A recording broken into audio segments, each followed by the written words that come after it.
હાલો મિત્રો, મારું નામ છે શૈલેષ આયર અને આપણે આવી ગયા છીએ મારી વાડીએ. પટ્ટો એક કલરનો બાકી રહી ગયો, ચડાવી દઈ.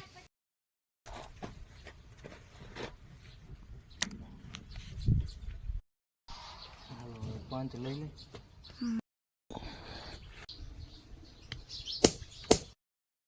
માપી લે, કાયદેસર રાખી દે એટલે ઓલા અડાવડું ન પડે.